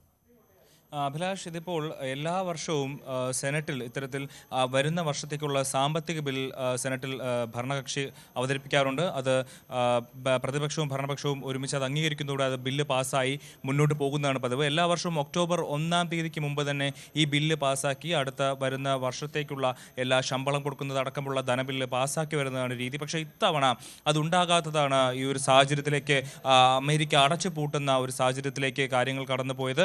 കാരണം ഇത്തരത്തിൽ ഒബാമ കെയർ എന്ന് പറഞ്ഞിട്ട് അവിടെ ആരോഗ്യ ഒരു സബ്സിഡി പദ്ധതി ഉണ്ടായിരുന്നു. എല്ലാവർക്കും കൃത്യമായ ചികിത്സ ഉറപ്പാക്കുന്ന ഒരു പദ്ധതി, കുറഞ്ഞ ചെലവിൽ ചികിത്സ എത്തിക്കുന്ന ഒരു പദ്ധതിയായിരുന്നു ഒബാമ കെയർ പദ്ധതി. ആ പദ്ധതി ഈ വർഷത്തോടു കൂടി നിർത്തലാക്കാനുള്ള ട്രംപ് ഭരണകൂടത്തിൻ്റെ തീരുമാനത്തിനെതിരെ ഡെമോക്രാറ്റുകൾ രംഗത്ത് വന്നതോടുകൂടിയാണ് ഇത്തരത്തിൽ സെനറ്റിൽ ഈ ഇത്തവണത്തെ ധനബിൽ പാസ്സാകാതെ പോയത്. തുടർന്നാണ് ഇത്തരത്തിൽ അമേരിക്കയെ ഒരു വലിയ പ്രതിസന്ധിയിലേക്ക് എത്തിയിരിക്കുന്നത്. ഇത്തരത്തിൽ വലിയ രീതിയിൽ അവിടുത്തെ നാഷണൽ പാർക്ക് അടക്കം മ്യൂസിയങ്ങളടക്കം വിസ സംവിധാനങ്ങളടക്കം പ്രധാനപ്പെട്ട എല്ലാ മേഖലകളും അടഞ്ഞുകിടക്കുന്നു എന്നതിനേക്കാൾ ഉപരി അവിടുത്തെ സർക്കാർ ജീവനക്കാർക്ക് ശമ്പളം കൊടുക്കാൻ കഴിയാത്തൊരു സാഹചര്യത്തിലേക്ക് അമേരിക്ക എത്തിയിരിക്കുന്നു എന്നുള്ളതാണ് ഏറ്റവും പ്രധാനപ്പെട്ട കാര്യം. വരുന്ന ദിവസങ്ങളിൽ ഒരുപക്ഷെ ഡെമോക്രാറ്റുകൾക്ക് അനുകൂലമായിട്ടുള്ള സർക്കാർ ജീവനക്കാരെ പിരിച്ചുവിടുന്നതടക്കമുള്ള നടപടികളിലേക്ക് ട്രംപ് കടക്കുന്നു എന്നുള്ള വിവരങ്ങൾ പുറത്തു വരുന്നുണ്ട്. അതുപോലെ തന്നെ 7.5 ലക്ഷം സർക്കാർ ജീവനക്കാർക്ക് നിർബന്ധിത അവധിയിലേക്ക് കടക്കേണ്ടി വരുമെന്നുള്ള ഒരു സാഹചര്യം നിലവിലുണ്ട്. എന്തായാലും ഇപ്പോൾ നിലവിൽ അവിടെ സർക്കാർ ജീവനക്കാർക്ക് ശമ്പളം കിട്ടാത്തൊരു സാഹചര്യമുണ്ട്. വലിയ രീതിയിലുള്ള അടച്ചുപൂട്ടലിലേക്ക് സർക്കാർ പോയിരിക്കുന്നു. ആകപ്പാടെ നമുക്ക് പറയാം ഒരു അടിയന്തരാവസ്ഥ പോലെ തന്നെയാണ് അവിടുത്തെ കാര്യങ്ങൾ ഇപ്പോൾ കടന്നു പോകുന്നത്. ഇത് 2018 ഡൊണാൾഡ് ട്രംപിന്റെ കാലത്ത് ഇതിനു മുമ്പ് ഇതുപോലെ 35 ദിവസം വരെ അമേരിക്ക അടഞ്ഞു കിടക്കുന്ന ഒരു സാഹചര്യമുണ്ടായി. അവിടെ ഇപ്പോൾ വ്യോമയാന മന്ത്രാലയം തുടങ്ങിയിട്ടുള്ള ചെറിയ ചെറിയ കാര്യങ്ങൾ മാത്രമേ, ആരോഗ്യം, വ്യോമയാന വിഭാഗം തുടങ്ങിയിട്ടുള്ള കാര്യങ്ങൾ മാത്രമേ അവിടെ പ്രവർത്തിക്കുന്നുള്ളൂ. ബാക്കി എല്ലാ മേഖലയും അടഞ്ഞു കിടക്കുന്ന ഒരു സാഹചര്യമാണ്. 2018 മുമ്പ് 1981 ശേഷം അമേരിക്ക ഇതുവരെ 15 തവണയാണ് അടഞ്ഞു കിടന്നത്. അതിലേറ്റവും പുതിയ സംഭവമാണ് ഇപ്പോൾ ഉണ്ടായിരിക്കുന്നത്. ഇതിന് എത്ര നാൾ ഈ ഒരു അടഞ്ഞുകിടപ്പ് തുടരുമെന്നുള്ള കാര്യത്തിലാണ് വ്യക്തതയില്ലാത്തത്. ഈ കാര്യത്തിൽ ഡെമോക്രാറ്റും ഭരണകക്ഷിയും പ്രതിപക്ഷവും തമ്മിലുള്ള ഒരു സമവായത്തിലേക്ക് എത്തിയാൽ മാത്രമേ അമേരിക്കയിൽ സാഹചര്യങ്ങൾ സാധാരണഗതിയിലാവുകയുള്ളൂ എന്നുള്ളതാണ് ഏറ്റവും പ്രധാനപ്പെട്ട കാര്യം. ഇത് ദിവസങ്ങൾ കഴിയുന്തോറും, പ്രത്യേകിച്ച് ഇപ്പോഴത്തെ ഒരു സാഹചര്യം എന്ന് പറയുന്നത് അമേരിക്കയിൽ വിലക്കയറ്റത്തിൻ്റെ ഒരു കാലം കൂടിയാണ്. കാരണം ഇന്ത്യയിൽ നിന്നടക്കമുള്ള ഈ ഇറക്കുമതി അവിടെ വലിയ രീതിയിലുള്ള ടാക്സ് ഉയർത്തിയത് കൊണ്ട് തന്നെ ഇന്ത്യൻ സാധനങ്ങൾക്കടക്കം അവിടെ വില കൂടുന്നൊരു സാഹചര്യമുണ്ട്. അതുകൊണ്ട് തന്നെ മറ്റ് രാജ്യങ്ങളിൽ നിന്നുള്ള സാധനങ്ങൾക്കടക്കം അമേരിക്കയിൽ വില കൂടുന്ന ഒരു സാഹചര്യത്തിൽ ഈ വിപണിയെല്ലാം അടഞ്ഞു കിടക്കുന്ന ഒരു സാഹചര്യം കൂടെ ഉണ്ടാകുമ്പോൾ വലിയ രീതിയിലുള്ള വിലക്കയറ്റം അടക്കമുള്ള ഒരു സാഹചര്യം ഉണ്ടാകും. അത് അമേരിക്കയുടെ ഈ വർഷത്തെ അമേരിക്കയുടെ സമ്പദ് വ്യവസ്ഥയെ തന്നെ അത് ബാധിക്കാനുള്ള ഒരു സാഹചര്യം നിരീക്ഷകർ വിലയിരുത്തുന്നുണ്ട്. എന്തായാലും നിലവിൽ അമേരിക്കയിൽ ഒരു വല്ലാത്ത സാഹചര്യം തന്നെയാണ് ഉള്ളത്. കാരണം അമേരിക്കയുടെ 7.5 ലക്ഷം വരുന്ന ജീവനക്കാർക്ക് തൊഴിൽ നഷ്ടപ്പെടുന്ന ആശങ്കയിൽ വലിയ രീതിയിലുള്ള ഒരു പ്രതിസന്ധി അമേരിക്കയിൽ ഇപ്പോൾ നിലനിൽക്കുകയാണ്. അഭിലാഷ്, എന്തായാലും വരും ദിവസങ്ങളിൽ ഈ ഒരു പ്രതിസന്ധി എങ്ങനെ ഡൊണാൾഡ് ട്രംപ് മറികടക്കും എന്നുള്ളതാണ് ലോകരാജ്യങ്ങൾ കാത്തിരിക്കുന്നത്. അഭിലാഷ്, വിശദാംശങ്ങളാണ് അഭിലാഷ് നൽകിയത്. ഉപാധികളോടെ വെടിനിർത്തൽ കരാർ ഹമാസ് അംഗീകരിച്ചേക്കുമെന്ന് റിപ്പോർട്ടുകൾ. അതിനിടെ ഗാസ സിറ്റിയിൽ ആക്രമണം കടുപ്പിക്കുകയാണ് ഇസ്രായേൽ. ഗാസ സിറ്റിയിൽ നിന്ന് എല്ലാവരും ഒഴിഞ്ഞു പോകണമെന്നും അല്ലെങ്കിൽ തീവ്രവാദികളായി കണക്കാക്കും എന്നുമാണ് ഇസ്രായേലിന്റെ അന്ത്യശാസനം. ഗാസയിലേക്ക് സഹായവുമായി എത്തിയ കപ്പലുകൾ ഇസ്രായേൽ നാവികസേന തടഞ്ഞു. ഇതിനെതിരെ യൂറോപ്പിൽ പ്രതിഷേധം ശക്തമാണ്. 20 നിർദ്ദേശങ്ങൾ അടങ്ങിയ വെടിനിർത്തൽ കരാർ ഉപാധികളോടെയും ഭേദഗതികളോടെയും ഹമാസ് അംഗീകരിച്ചേക്കുമെന്ന സൂചനകളാണ് പുറത്തുവരുന്നത്. സൈന്യത്തിന്റെ പിൻവാങ്ങൽ, ഹമാസിന്റെ നിരായുധീകരണവും സുരക്ഷയും, ഗസയുടെ പുനർനിർമ്മാണം ഇതടക്കമുള്ള കാര്യങ്ങളിലാണ് ഹമാസ് ഉപാധികളും ഭേദഗതികളും മുന്നോട്ട് വയ്ക്കുന്നതെന്നാണ് റിപ്പോർട്ടുകൾ. ഗസയിൽ നിന്നും ഇസ്രായേൽ സൈന്യത്തെ പിൻവലിക്കുന്നതിന് വ്യക്തമായ സമയക്രമം നിശ്ചയിക്കണം. ഹമാസിന് നേരെ പുതിയ ആക്രമണങ്ങൾ തടയുന്നതിന് അന്താരാഷ്ട്ര ഉറപ്പുകൾ വേണം. പ്രദേശത്തിനകത്തോ പുറത്തോ ഹമാസ് അംഗങ്ങൾക്ക് നേരെ ഒരു വധശ്രമവും ഉണ്ടാകില്ലെന്നും ഉറപ്പു നൽകണം. ഇതൊക്കെയാണ് മധ്യസ്ഥ ചർച്ചകളിൽ ഹമാസ് മുന്നോട്ട് വയ്ക്കുന്നത്. ഗസയുടെ പുനർനിർമ്മാണം അന്താരാഷ്ട്ര കൌൺസിലിന്റെ മേൽനോട്ടത്തിൽ വേണ്ട. പലസ്തീൻ അധീനതയിലുള്ള ഘടകം ഇത് കൈകാര്യം ചെയ്യണമെന്നാണ് മറ്റൊരു നിർദ്ദേശം. ഇതിനിടെ ഗസ സിറ്റിയിൽ ആക്രമണം കടുപ്പിക്കുകയാണ് ഇസ്രായേൽ. ഗസ സിറ്റിയിൽ അവശേഷിക്കുന്ന ജനങ്ങൾ ഉടൻ സ്ഥലം വിടണമെന്നാണ് മുന്നറിയിപ്പ്.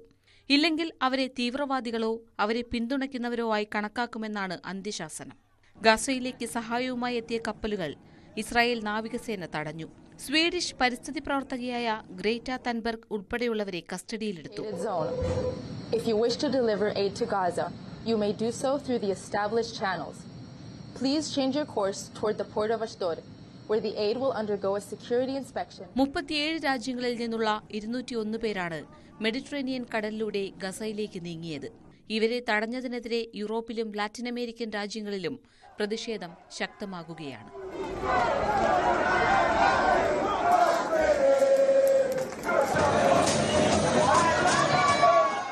News desk, news 18.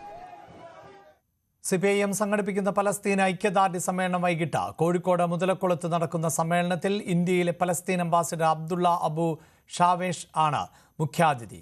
യൂത്ത് ലീഗിന്റെ നേതൃത്വത്തിൽ ഗാസ റാലിയും സംഘടിപ്പിച്ചിട്ടുണ്ട്. MS അനീഷ് കുമാറിന്റെ വാർത്തയുടെ വിശദാംശങ്ങളുമായി. അനീഷ്, നേരത്തെ തന്നെ പലസ്തീൻ അംബാസിഡറുമായി മുഖ്യമന്ത്രി പിണറായി വിജയൻ കൂടിക്കാഴ്ച നടത്തുകയും പലസ്തീൻ എന്ന സ്വതന്ത്ര രാഷ്ട്രത്തിന് എല്ലാവിധ പിന്തുണ നൽകുകയും ചെയ്ത പശ്ചാത്തലമുണ്ട്. ഒപ്പം ഈ വിഷയത്തെ രാഷ്ട്രീയമായി കൂടി കാണുകയാണ് CPIM. അതിനെ പ്രതിരോധിക്കുന്നുണ്ട് ലീഗ് മറ്റൊരു പരിപാടിയിലൂടെ. എന്താണ് നടക്കാൻ പോകുന്നത്? അഭിലാഷ്, കഴിഞ്ഞ ദിവസം കേരളത്തിലെത്തിയ പാലസ്തീൻ അംബാസഡർ മുഖ്യമന്ത്രിയുമായി കൂടിക്കാഴ്ച നടത്തുകയും AKG സെന്ററിലെത്തി CPM സംസ്ഥാന സെക്രട്ടറി അടക്കമുള്ളവരുമായി ആശയവിനിമയം നടത്തുകയും ചെയ്തു. ഇതിന് തൊട്ടു പിന്നാലെ ഇപ്പോൾ കേരളത്തിൽ അദ്ദേഹം പങ്കെടുക്കുന്ന ഏക പരിപാടി കോഴിക്കോട് നടക്കുന്ന ഈ പാലസ്തീൻ ഐക്യദാർഢ്യ സമ്മേളനമാണ്. അത് LDFന്റെ നേതൃത്വത്തിലാണ് സംഘടിപ്പിച്ചിരിക്കുന്നത്. അതുകൊണ്ട് തന്നെ LDFന്റെ പ്രധാന ഘടകകക്ഷി നേതാക്കൾ മന്ത്രി AK ശശീന്ദ്രനും ME ശ്രേയാംസ്കുമാറും CPIയുടെ നേതാക്കൾ അടക്കമുള്ളവരുമാണ് ഈ യോഗത്തിൽ പങ്കെടുക്കുന്നത്. നമുക്കറിയാം, നേരത്തെ ഏക സിവിൽ കോഡ് ബന്ധപ്പെട്ടും ദേശീയ പൗരത്വ നിയമ ഭേദഗതിയുമായി ബന്ധപ്പെട്ടൊക്കെ വലിയ പ്രക്ഷോഭ പരിപാടികളും റാലികളുമൊക്കെ CPM സംഘടിപ്പിച്ച ഒരു സ്ഥലമാണ് കോഴിക്കോട്. പ്രത്യേകിച്ച് ന്യൂനപക്ഷ വിഭാഗങ്ങൾ വലിയ തോതിൽ താമസിക്കുന്ന ഒരു ഇടം കൂടിയാണ്. പക്ഷേ ഇത്തവണ മുമ്പ് ഉള്ള കാര്യങ്ങളിൽ നിന്നൊക്കെ വിഭിന്നമായി പാർട്ടി എന്ന രീതിയിൽ അല്ലെങ്കിൽ മുന്നണി എന്ന രീതിയിൽ മാത്രമാണ് ഇത്തരമൊരു ഐക്യദാർഢ്യ സമ്മേളനവും ഒപ്പം ഈ പാലസ്തീൻ അംബാസഡർക്ക് സ്വീകരണവും നൽകുന്ന ചടങ്ങ് CPM മാറ്റിയിരിക്കുന്നത്. നേരത്തെ ഈ മുസ്ലിം ലീഗിനെ പോലും ഈ ന്യൂനപക്ഷ വിഷയങ്ങളുമായി ബന്ധപ്പെട്ട പ്രക്ഷോഭങ്ങൾക്കും സെമിനാറുകൾക്കുമൊക്കെ വിളിച്ച CPM ഇത്തവണ എന്നാൽ അത്തരത്തിലൊരു ക്ഷണം പ്രത്യേകിച്ച് വേദിയിൽ ഇരിക്കുന്നതിനായി ഈ മുസ്ലിം മേഖലയിലുള്ള സംഘടനകൾക്കില്ല എന്ന് വ്യക്തമാക്കിയിരുന്നു. പലരെയും വിളിക്കുന്നുണ്ട്, അവർക്ക് വേണമെങ്കിൽ സദസ്സിൽ ഇരുന്ന് പരിപാടിയിൽ പങ്കെടുത്ത് അദ്ദേഹത്തിന് സ്വീകരണം നൽകാം, ഐക്യദാർഢ്യം പ്രഖ്യാപിക്കാം എന്നാണ് അറിയിച്ചിരിക്കുന്നത്. എന്തായാലും ഇത്തരം ഒരു ക്ഷണം സ്വീകരിച്ച് ഈ സമസ്ത അടക്കമുള്ള ആളുകൾ പ്രതിനിധികളെ ഇന്നത്തെ ഈ ഐക്യദാർഢ്യ സമ്മേളനത്തിലേക്ക് അയക്കുമോ എന്നതാണ് നമുക്ക് കാത്തിരുന്ന് കാണേണ്ടത്. എന്തായാലും ഈ ഐക്യദാർഢ്യ സമ്മേളനം നടക്കുന്ന ദിവസം തന്നെ മുസ്ലിം യൂത്ത് ലീഗും ഒരു പ്രതിഷേധ പരിപാടി സംഘടിപ്പിച്ചിട്ടുണ്ട്. ഈ ഗാസ റാലി എന്ന പേരിലാണ് ഉച്ചതിരിഞ്ഞ് 3:30 ഈ റാലി സംഘടിപ്പിച്ചിരിക്കുന്നത്. എന്തായാലും CPM നേരത്തെ തന്നെ പ്രഖ്യാപിച്ച ഒരു പരിപാടിയാണ് ഇന്ന് നടത്തുന്നത്. എന്നാൽ യൂത്ത് ലീഗ് ഏറ്റവും ചുരുങ്ങിയ സമയത്തിനുള്ളിൽ പ്രഖ്യാപിച്ച ഒരു സമര പരിപാടിയാണ് എന്നാണ് നമുക്ക് മനസ്സിലാക്കാൻ, അല്ലെങ്കിൽ ഒരു ഐക്യദാർഢ്യ പരിപാടിയാണ് എന്നാണ് മനസ്സിലാക്കാൻ സാധിക്കുന്നത്. LDFന്റെയും CPMന്റെയും ഭാഗത്തു നിന്നും ഇക്കാര്യത്തിൽ വലിയ വിമർശനവും ഉയർന്നിരുന്നു. CPM ഇക്കാര്യത്തിൽ കൃത്യമായ നിലപാടുമായി മുന്നോട്ട് പോകുമ്പോൾ കോൺഗ്രസിനോ മുസ്ലിം ലീഗിനോ പാലസ്തീൻ വിഷയത്തിൽ ഒരു കൃത്യമായ നിലപാട് ഇല്ല എന്നതടക്കമുള്ള വിമർശനങ്ങൾ കൂടി ഉന്നയിച്ചിരുന്നു. എന്തായാലും മണിക്കൂറുകളുടെ ഇടവേളയ്ക്കുള്ളിൽ 2 പാലസ്തീൻ ഐക്യദാർഢ്യ റാലികളാണ് കോഴിക്കോട്ട് നടക്കുക. അഭിലാഷ്, വിശദാംശങ്ങളാണ് MS അനീഷ് കുമാർ നൽകിയത്. TVK റാലിക്കിടെ കരൂരിൽ 41 പേർ മരിച്ച സംഭവത്തിൽ വിജയിക്കെതിരെ നിയമ നടപടി വേണ്ട എന്ന നിലപാടിൽ DMK. രാഷ്ട്രീയ പാർട്ടികളുമായി ബന്ധപ്പെട്ട ഏതെങ്കിലും പരിപാടികളിൽ അനിഷ്ട സംഭവങ്ങൾ ഉണ്ടായാൽ ഉന്നത നേതാവിനെതിരെ നടപടിയെടുക്കുന്നത് തെറ്റായ കീഴ്വഴക്കങ്ങൾ ഉണ്ടാക്കും എന്നാണ് മുഖ്യമന്ത്രി സ്റ്റാലിന്റെ വിലയിരുത്തൽ. കൂടാതെ വിജയിക്കെതിരെ രാഷ്ട്രീയ ആരോപണങ്ങൾ കടുപ്പിക്കരുത് എന്നും നേതാക്കൾക്ക് DMK നിർദ്ദേശം നൽകി. വിവരങ്ങളുമായി അഭിലാഷ് രാധാകൃഷ്ണൻ തുടരുന്നുണ്ട്. അഭിലാഷ്, രാഷ്ട്രീയമായി ഏറെ പ്രധാനപ്പെട്ടതാണ് ഇനി നടക്കാൻ പോകുന്ന ഓരോ നീക്കങ്ങളും. അതാകട്ടെ വിജയ് ഒപ്പം TVK, ഇത് ആസൂത്രിതമായി നടന്ന ഒരു ആൾക്കൂട്ട മരണം ആണ്. അതിന് പിന്നിൽ സർക്കാരും സെന്തിൽ ബാലാജിയും ഒക്കെയാണ് എന്ന വിമർശനം ഉന്നയിക്കുന്നുണ്ട്. അതിന് സെന്തിൽ ബാലാജിയെ തന്നെ കളത്തിലിറക്കി DMK മറുപടിയും നൽകിയതാണ്. പക്ഷേ ഏതെങ്കിലും തരത്തിൽ TVKയ്ക്ക് ഒരു അനുകൂലമായ സാഹചര്യം സൃഷ്ടിക്കാനുള്ള വാതിലടയ്ക്കുക, അതാണോ സ്റ്റാലിൻ ലക്ഷ്യം വെക്കുന്നത്? അഭിലാഷ്, ഇക്കാര്യത്തിൽ വിജയ് വലിയ രീതിയിലുള്ള വിമർശനങ്ങളും ആരോപണങ്ങളുമാണ് DMKക്കെതിരെ ഉന്നയിച്ചത്. എന്നാൽ DMK തിരിച്ചു അങ്ങനെയല്ല ആ ആരോപണങ്ങളെ നേരിടുന്നത്. അതായത് ഇത്തരത്തിൽ വലിയ രീതിയിലുള്ള ഒരു അപകടമുണ്ടായി, ദുരന്തമുണ്ടായി, അതിന് പിന്നിൽ ആരെങ്കിലും ആണെന്നോ അല്ലെങ്കിൽ രാഷ്ട്രീയമായിട്ട് അതിനെ കാണുന്നില്ല. പകരം അവിടെ ബാധിക്കപ്പെട്ട ആളുകൾക്ക് വേണ്ട സൗകര്യങ്ങളും അവർക്ക് സമാധാനം നൽകേണ്ട കാര്യങ്ങളാണ് തങ്ങൾ ഏർപ്പെടുന്നത്. പക്ഷേ അതേസമയം തന്നെ അവിടെ ഇത്തരത്തിൽ ഏത് രാഷ്ട്രീയ പാർട്ടിയായാലും ആ രാഷ്ട്രീയ പാർട്ടി ഒരു റാലി സംഘടിപ്പിക്കുമ്പോൾ അതിൽ എന്തെങ്കിലും തരത്തിലുള്ള ബുദ്ധിമുട്ടുണ്ടാവുകയാണെങ്കിലോ അല്ലെങ്കിൽ അവിടെ വരുന്ന ആളുകൾക്ക് വേണ്ട സൗകര്യങ്ങൾ ഒരുക്കേണ്ടതോ അതേ രാഷ്ട്രീയ പാർട്ടി തന്നെയാണ് എന്നുള്ളതാണ് സെന്തിൽ ബാലാജി കഴിഞ്ഞ ദിവസം മാധ്യമങ്ങളോട് പറഞ്ഞത്. അതായത് TVKയെ പരോക്ഷമായി വിമർശിക്കുന്ന, എന്നാൽ TVKയെ വലിയ രീതിയിൽ അവർ ആക്രമിക്കാത്ത രീതിയിലുള്ള ഒരു പരാമർശങ്ങളാണ് സെന്തിൽ ബാലാജിയുടെ ഭാഗത്തു നിന്നുണ്ടായത്. ഇതിന് പിന്നിൽ കൃത്യമായി DMKയുടെ നേതൃത്വത്തിലുള്ള ഇടപെടൽ തന്നെയാണ്.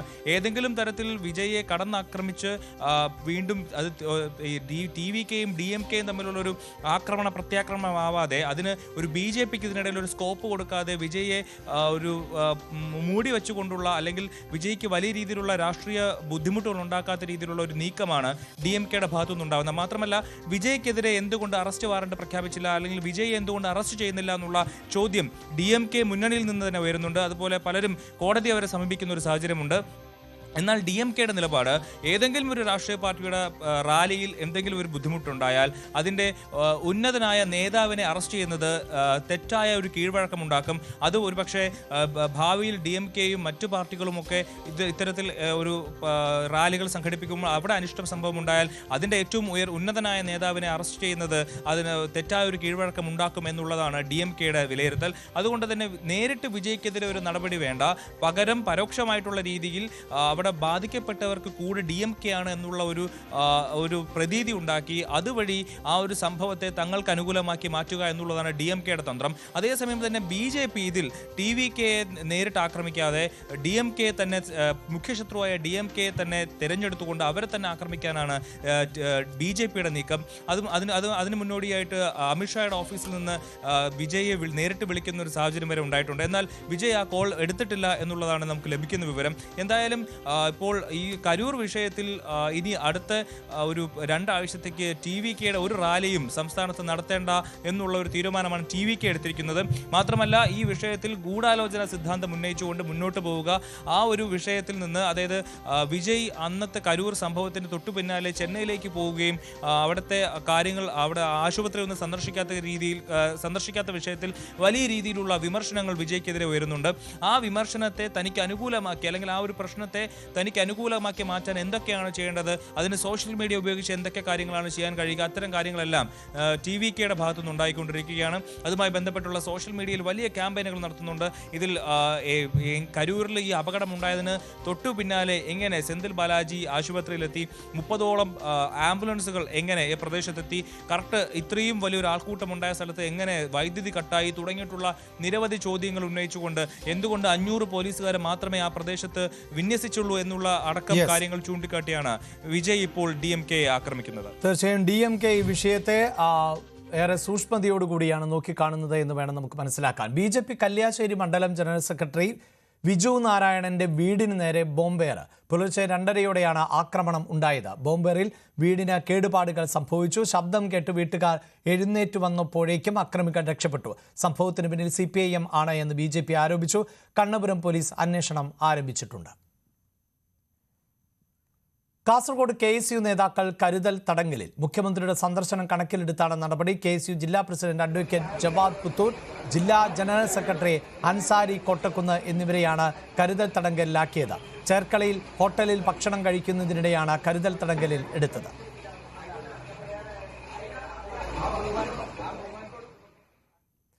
സഹകരണ ബാങ്കിന്റെ ജപ്തി ഭീഷണിയെ തുടർന്ന് ആലപ്പുഴയിൽ 30കാരൻ ജീവനൊടുക്കി.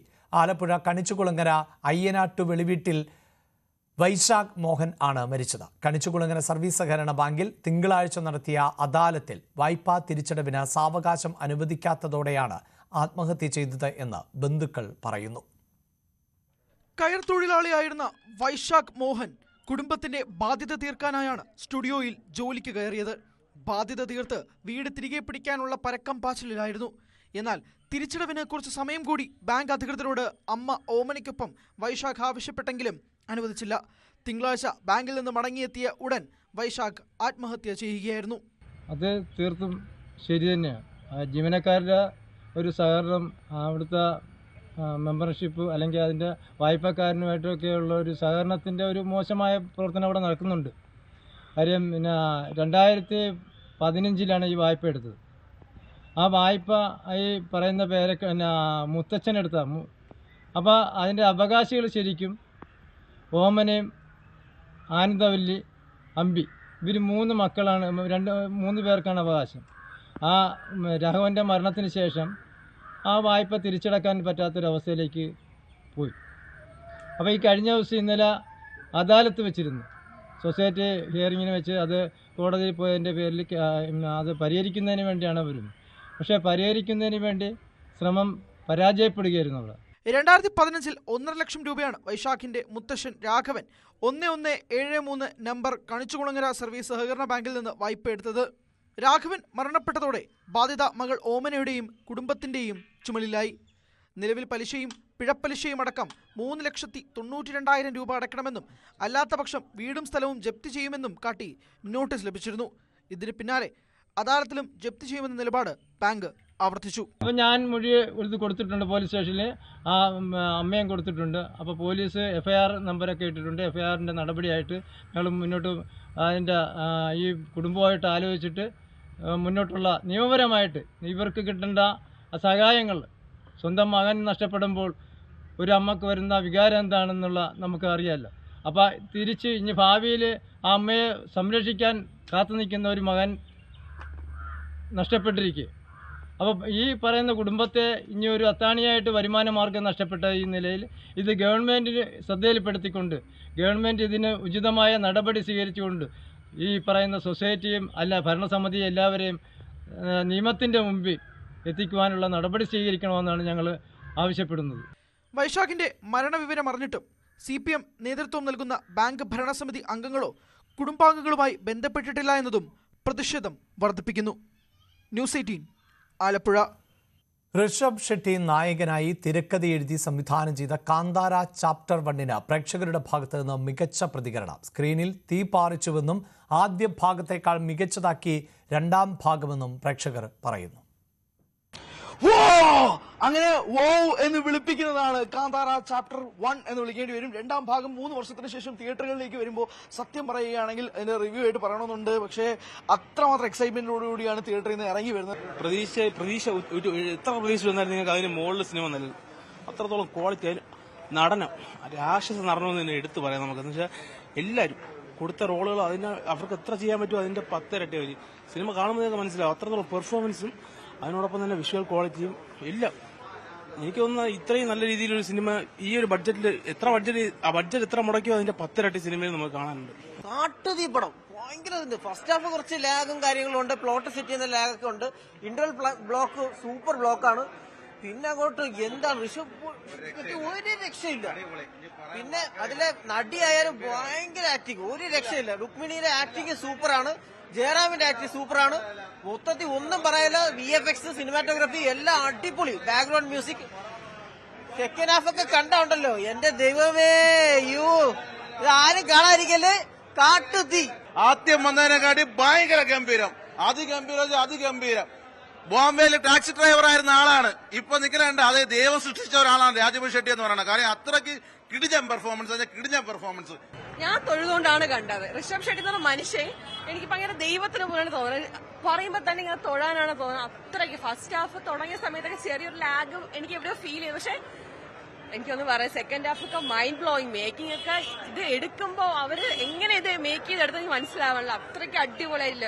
ഒരു ലാസ്റ്റ് 20 മിനിറ്റ്സ് എഴുന്നേറ്റ് നിന്ന് കൈയടിക്കാൻ തോന്നിപ്പോകും. ആ രീതിയിൽ അവർ ചെയ്തു വെച്ചിട്ടുണ്ട്. Because for the sake of doing second part അല്ല അവർ ചെയ്തേക്കുന്നത്. ധൈര്യമായിട്ട് ടിക്കറ്റ് എടുത്തോ, ഇനി ടിക്കറ്റ് കിട്ടും തോന്നുന്നില്ല. കാരണം ഫസ്റ്റ് ഷോ കഴിയുമ്പോൾ തന്നെ മൊത്തം ഫില്ലാവാനുള്ള സാധ്യതയുണ്ട്. കാരണം അത്രത്തോളം നല്ല രീതിയിൽ സിനിമ എങ്ങനെയാണോ ഒരു സിനിമ എടുക്കേണ്ടത് അത്ര നല്ല രീതിയിൽ സിനിമ എടുത്തിട്ടുണ്ട്.